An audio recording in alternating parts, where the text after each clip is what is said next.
Okay. Good evening, and thanks for the opportunity to explain the ins and outs of beekeeping. We're going talking about the challenges in beekeeping, but first I'd like to bring you up to speed on uh, how the relationship between the human being and the bee developed over the years. Uh, Honeybees were on this earth for millions of years before humans appeared, and where they lived was in the hollow of old trees.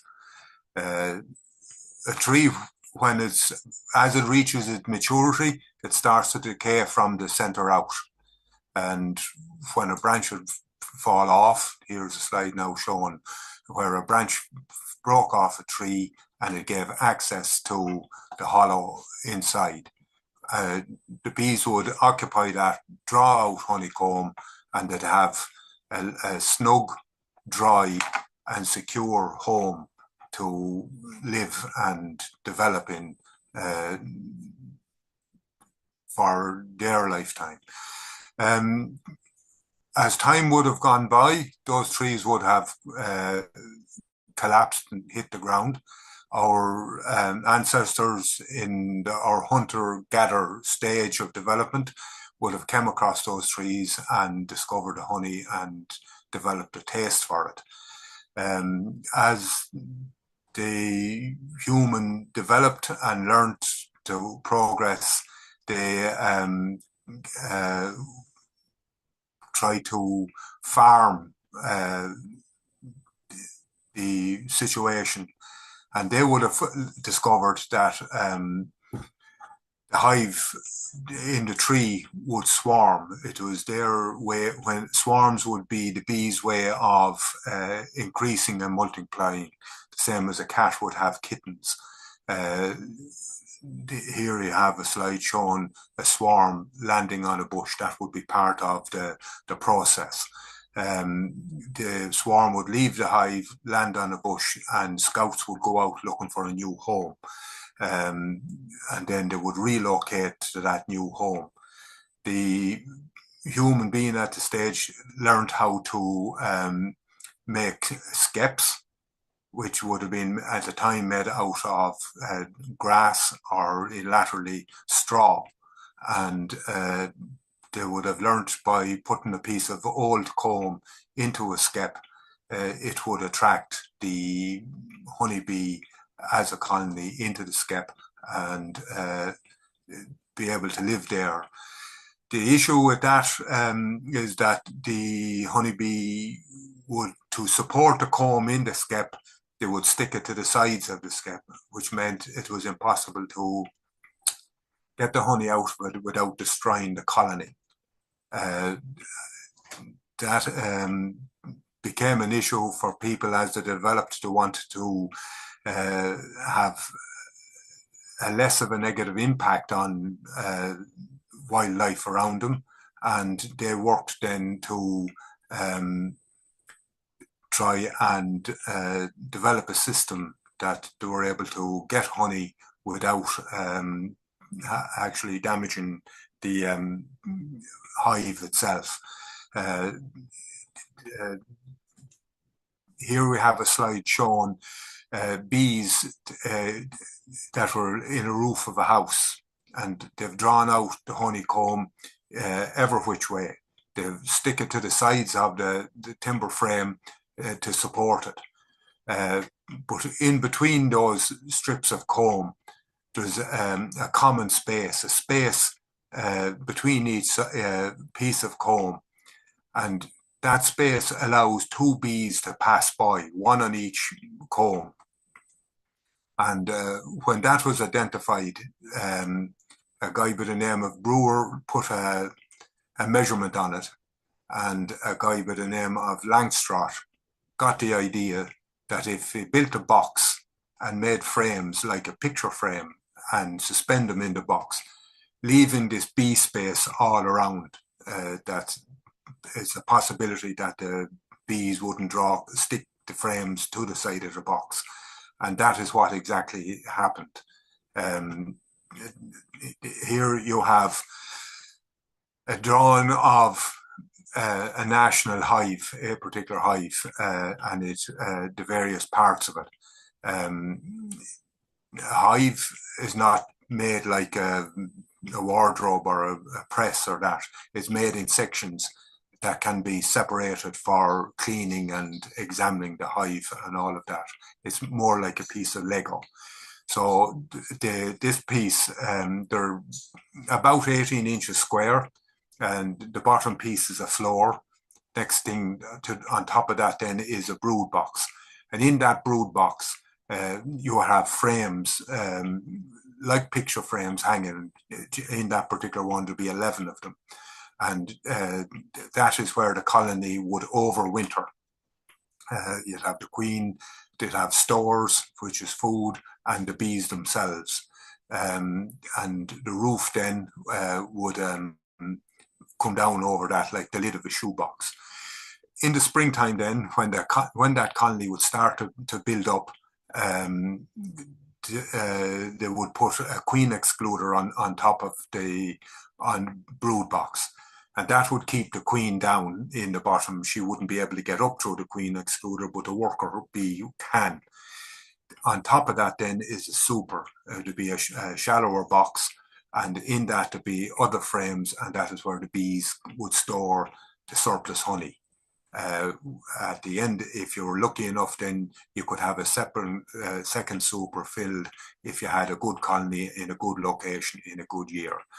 And that those frames then of honey would be the ones that would be harvested at the end of the season. In our part of the world would tend to be in August. You have the roof then comes down on top of that to keep everything nice and dry.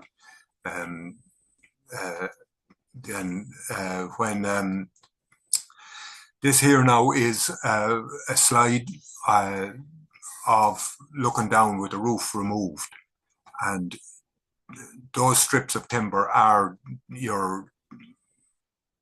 the equivalent of your picture frame, shall we say, and the space between them is what is our bee space, and each one of those frames can be lifted up independently of each other, and the bees don't stick.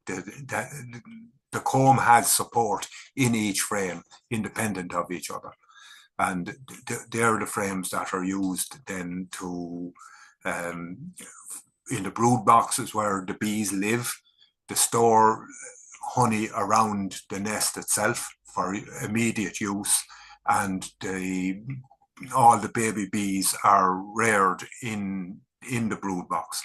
On top of that then is your super, which is the one you're looking at now. That's where the surplus honey is stored. This particular slide here is a slide of the brood box. As you can see, there are an awful lot more bees in it coming around. When you disturb them, that's what you're going to see. Now there's a video. Now there's your queen on the glove, and you see the little green dot on her back. The beekeeper will search that hive in the spring when there's not so many bees, and find the queen and catch her, and put a drop of paint on her back between her shoulder blades, really. So it's as easy to find the queen at a later date. There's an international colour code, so that every beekeeper around the world uses the same colour for that particular year. So having that queen marked with that colour, you're able to know her age. You're able to find her when you want her, and you're also able to know her age by the colour code. So the next slide then we're going to see is when you want to work on the hive, you would use to get the bees to move away or to calm them if they're a little bit tetchy or that, you would use the smoker. And this here is the smoker where you'd use old sacking or wood shavings or dried grass.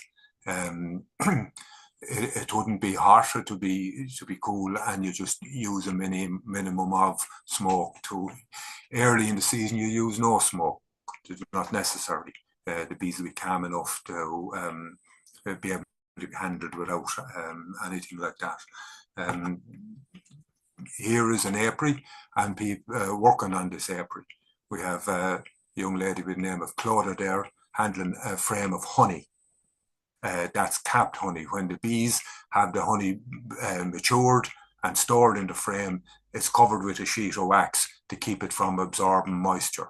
In the background on the right-hand side, you can see the smoke, and the smoke wafting up into the air.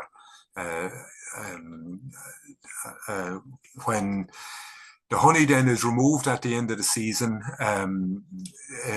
it's the film of wax is removed off the surface of the frame, and then it is put down into what we call an extractor. This is a cage in a drum, and the cage rotates at speed, and that's what's happening there now. And the centrifugal force with the cage swinging around is the liquid honey will run out into the drum, drain down into the bottom of it, and out into a container that can be sealed. That honey then will be strained to remove any little particles of wax, jarred, and put on your porridge the next morning.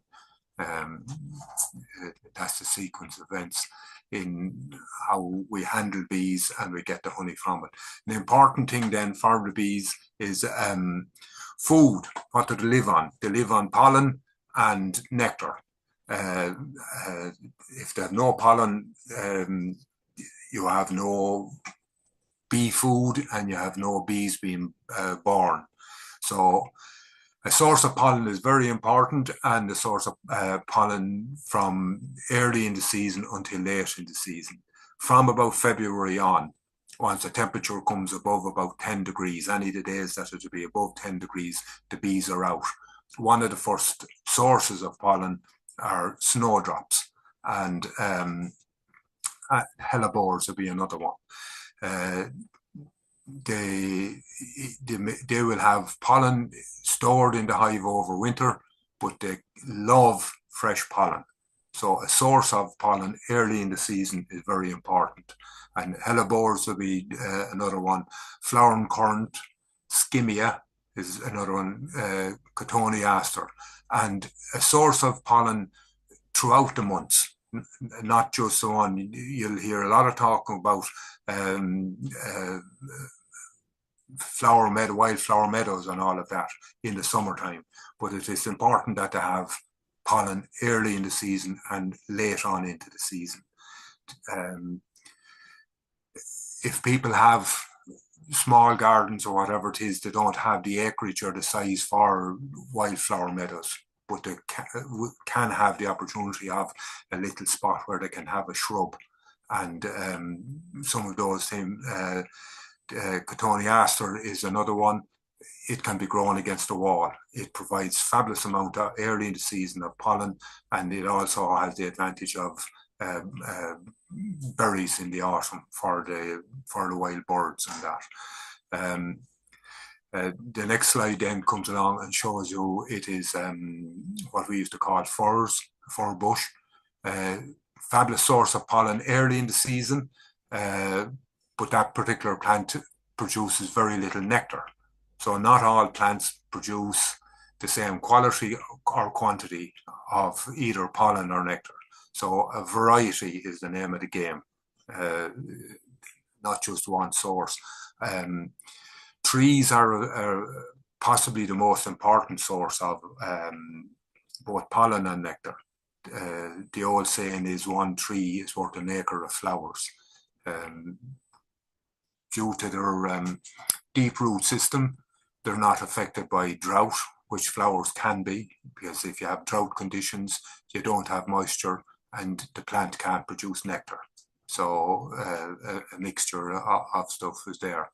The next frame, we have a frame here showing brood, baby bees in the center, and sealed honey out at either side. that would be a familiar enough sight in a hive when you would open it. Here we have the previous slide you saw there. It was a blanket of brood in it. This particular frame here has only partially brood around. That would indicate that a queen may be running out of steam. So if a beekeeper comes on this situation, he may want to introduce a new queen into that hive. Every queen has a pheromone of its own, distinctive to themselves. So if you came with a new queen into an existing hive, the bees would actually kill her because she would be seen as a foreign danger to them.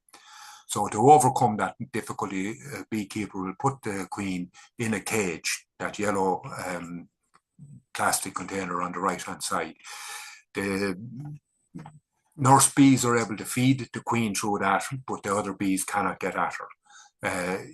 After a few days,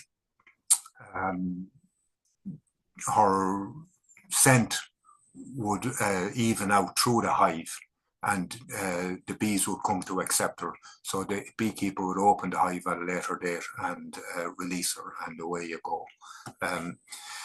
The difficulty then with swarms, here's a swarm that landed on the building, trying to get into the roof of a house. That would be a common enough thing. To try and mitigate or reduce the chances of this, beekeepers will put up what they call trap hives. It is a box suitable in size and a piece of old comb, something like what the farmer beekeeper in the beginning with the skep does.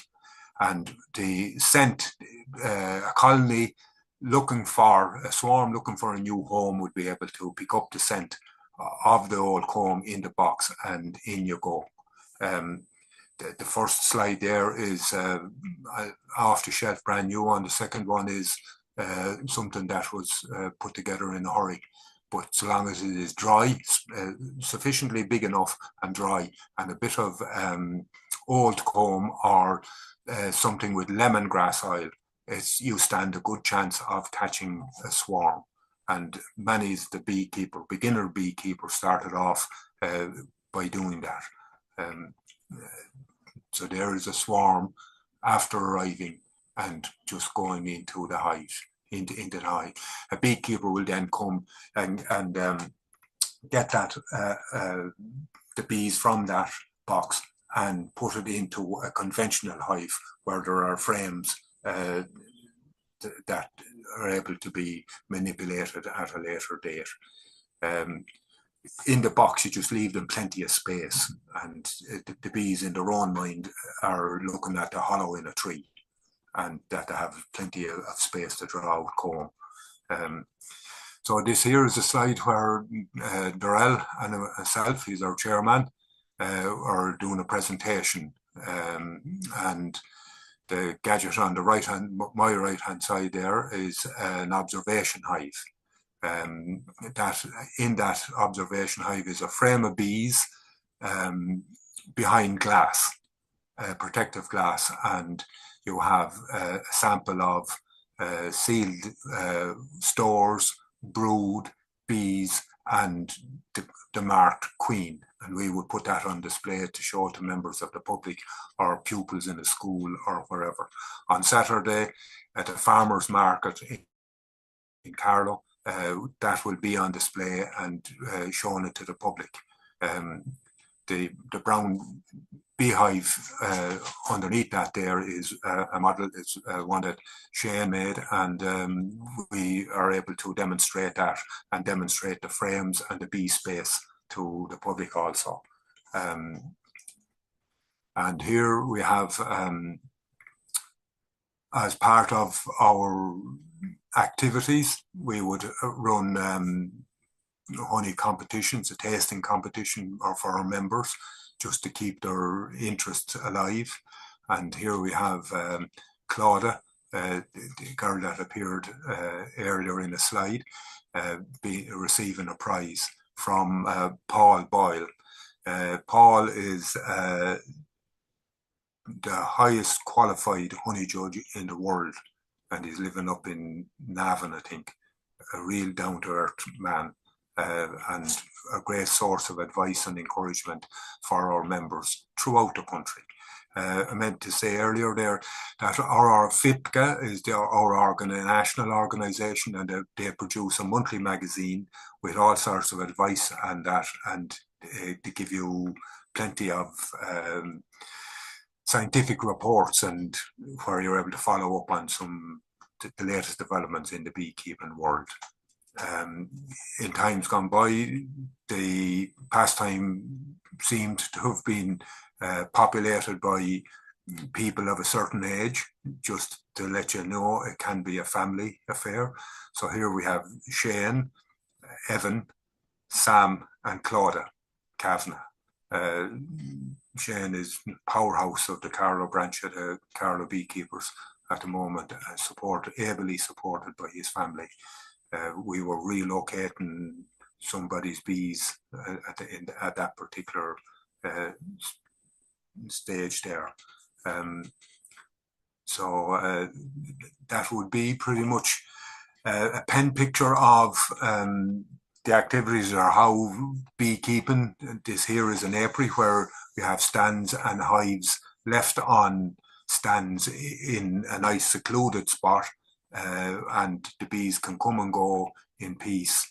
The beekeeper will examine those to make sure everything is in apple pie order during the season from May up until September or thereabouts. Some of the challenges then that would have in the beekeeping world would be with the honeybee is that the human beings' impact on the world has also impacted on honeybees insofar as the industrialization of agriculture. Bees that are resident in non-commercially farmed areas are quite okay, and that, but in the areas where there's industrial style farming going on, they're exposed to a lot of challenges that can and do impact rather negatively on them. The activities of the beekeeper with 5 or 7 or 10 hives tends to be quite friendly or gentle towards the beekeeper or towards the bees themselves. They're not much different from where the bees lived in trees. They are provided accommodation in a hive that's warm and dry. The beekeeper will look at the bees as often as is necessary and make sure things are okay, but as little as possible at the same time. Give them plenty of space, quietness, and all of that, and the bee will be happy enough to oblige by bringing in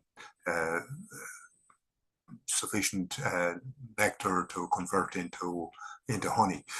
The normal size, the beekeeper in their management of a hive, they're able to, the hive builds up to about twice the size that they live in the wild. And that increase in size is what's able to produce the surplus honey that the beekeeper is able to extract. They don't extract all of the honey from the bee. They're left enough honey to get them over the winter. Some of the issues then that you will see in the press where there's difficulty with speed, particularly in America, where they're losing a lot of colonies. They would have, where they're in trouble there is that those hives are not used for collecting honey. They're used for pollinating crops. And the difficulty with that approach is that instead of the bees having a nice sedate lifestyle, only being disturbed maybe once a week, they their season starts off by being loaded on trucks up north and driven for thousands of miles down south to start pollinating crops. The noise of being forklifted onto trucks and driven with the vibration on the roads, and then being forklifted off the trucks out into the crops and fields, all of that vibration upsets the bees and creates a stress. The second source of stress for the bees in those situations is when they go out, they're in such vast areas of one crop, they are only finding one source of pollen. They're not getting a variety of pollen that I was talking about earlier. So they panic then that this pollen is going to disappear before they get to harvest it. So they work very, very fast to try and get this, which is another source of stress for them. On top of all of that then is the crop owner winds up having to spray the crop to protect it against all sorts of individuals that it has to deal with. And that spray, it won't kill the bees, but it doesn't exactly help them either, as another source of stress. So after 2 or 3 weeks, that pollen will have dried up, and next thing the bees are locked back into the boxes, loaded on trucks and moved again, another lot of vibration. So all of those kind of issues, pressures on the bees, not all of the bees are able to cope with that. And the losses in those situations are quite heavy. And that is where the challenges in that area. There have been trials done in places where instead of having these vast areas of monoculture, that strips of flowers and shrubs and what have you are put in. And this is proven to provide a source of alternative source of pollen and nectar for honeybees in conjunction with the target crop. And that particular approach has major benefits for the honeybee. But it takes time for that kind of an approach to filter down to all of the other occupiers and that. That would be pretty much what I'd have to say on the life of the honeybee and how the beekeeper manages them.